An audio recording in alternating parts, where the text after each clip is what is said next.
Mtazamaji wa Mastaz TV, hualigani popote ulipo. Hii ni Mastaz TV ndugu yangu. Sasa tuko location na Mr. Swaga. So tutataka kukuletea moja mbili tatu kumuhusu Mr. Swaga. Mr. Swaga hualigani? Fresh. Uko poa? Kama kawaida. Naona naelekea huko. Tunaelekea location, so unajua mazingira tena. Ni location ya wimbo gani labda umeiandaa? Mimi nimepiga kuna ngoma fulani nimepiga na Mr. Dingo. Inaitwa Obi Mawani. Mawani ndio inavyoitwa. Ni ngoma fulani hivi imeenda kimtindo wa kiasili. Yaani nimeona kwanza nilete zawadi kwa ndugu zetu wa Bembe na Waswahili pia, nimetia Kiswahili kidogo lakini Kibembe sana kimefanya kazi. Ni ngoma kali sana. Ulifanyaje na Dingo? Dingo naye anajua kuimba? Dingo kweli watu walikuwa wategemea kama nataka kufanya kitu kikubwa, lakini kwa upande wangu nimefanya kitu kikubwa na amefanya kitu kikubwa. Kwa kuamini kama amefanya kitu gani, naweza kaomba tu watu wakae kwenye attention na kusubiria ngoma yenyewe, waone kazi ambayo alifanya Dingo.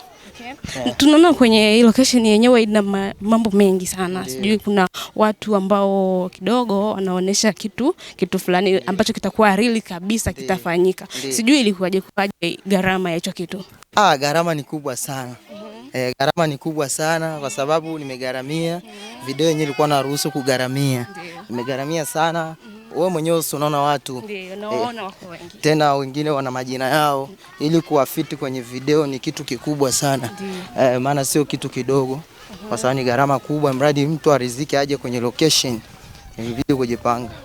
Okay, na wote watu uliwapa taarifa kwamba nilifanya kitu na Dingo na wakakuelewa, aidha walichukulia tu idhe? Maana Dingo ni mtu ambao watu wengi wanamchukulia hivyo hivyo. Sasa watu wengine nawaona hapa wakina Director Spy, watu kama The Doni wapo, wakina mchekeshaji huyo hapa Gatuso yupo. Sasa naye alielewa kwamba Dingo anaweza kufanya kitu kizuri kabisa. Wenyewe kwanza kabla ya yote walitaka kusikia kazi, sije kuwa kama ni utani ambao wanaenda kufanyia kazi. Walivyosikia kazi wakasema hii ni kazi. Wakaielewa na ndio maana waliitikia wito kwa haraka sana. Waliona kazi hii ni kazi kubwa kwa sababu wenyewe walitaka kwa niwatumia ujumbe, bwana kuna kazi yangu natakiwa nifanye, nimeshikisha Dingo. Wakavyosikia Dingo wakaona kama mbona kama utani. Mbona huyu mtu hajawahi kufanyaga kitu kama hicho? Hebu tusikie kwanza hiyo ngoma kabla kuja kusupport. Bwana ikabidi kwa sababu ni watu ambao tunafanya kazi, ikabidi niwasikilizishe kazi yenyewe walivyoisikia wakasema hii ni yenyewe. Hii ndio tunatafuta kama hii. Na ndio maana walitikia kwa muda kwa sababu wenyewe ndio wamefika haraka. Location wenyewe ndio waliwahi kufika kabla ya msanii, labda kabla mtu yoyote. Walilala sana wakakutangulia.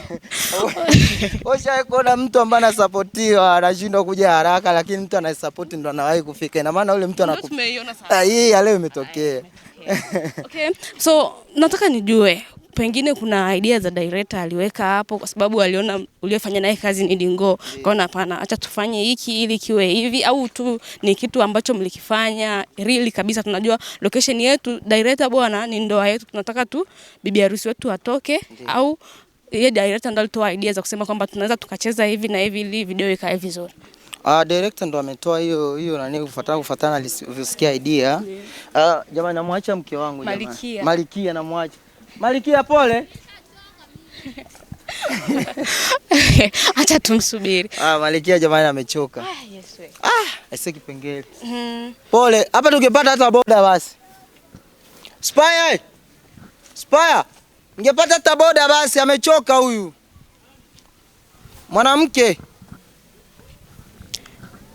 Mwanamke huyo hashawahi kufanya kazi au ni mke wako? Hamna, huyu ni mwanamke ambaye tunafanya naye kazi tu. Hajawahi kufanya kazi yoyote na ambaye namjua ni director. Tupo kikazi kama hivyo unavyoona. Umependeza video Visten. Asante. Uko poa? Tuendelee kutengeneza. Kwa majina? Aitwa Mwajuma. Mwajuma, hii ni video yako ya kwanza au ni video ushawahi kufanya nyingi? Mimi siwezi kuongopa, hii ni video yangu ya kwanza. Umetokelezea wallahi. Asante. Umeua. Kwenye hii video wewe utasimama kama nani? Mkwe, mama au mke wa nani hapa?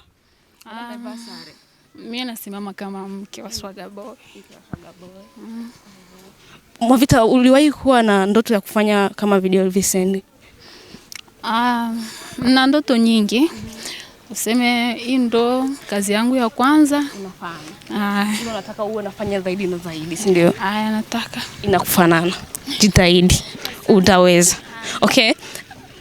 Mpeleke. Panda kwenye boda basi. Okay, tuende kwa Mr. Swaga Boy, tufungie kipindi. Unaweza kumwambia nini anayekutazama kwa muda huu kwamba tuna kitu gani tunakiandaa hapa tulipo? Jamani, tupo location, nawapenda sana, ila kitu ambacho nitakachowaambia, muwe tayari kusubiria ngoma yetu. Mimi na Dingo ni ngoma kubwa kama hivi unavyoona, tupo location, watu kujigaramia hivi sio kitu kitoto, yani sio kitu cha kitoto. Kwa kikubwa naweza kakiongea, mkae kwenye mkaa wa kula. Basi. Mliemchukulia Dingo ni mtu hivi sana, ni mtu wa kudharauliwa, ni mtu ambaye hawezi kufanya kitu cha maana. Leo ametuletea wimbo ambao uko on trending kabisa, utaenda vizuri na utaruka kabisa. Tuna uhakika tutasupport kwa kila hali. Nikusi tu mtazamaji wa Master TV, ukae hapo hapo ulipo ili usikose chochote kinachoendelea mahali hapa. Itakubidi usubscribe kama hujawahi kufanya hivyo, ulike na kucomment, utacomment yanayojiri na yale yanayokupendeza ili tuweze kutoka hapa tulipo na turuke zaidi na zaidi. Asante.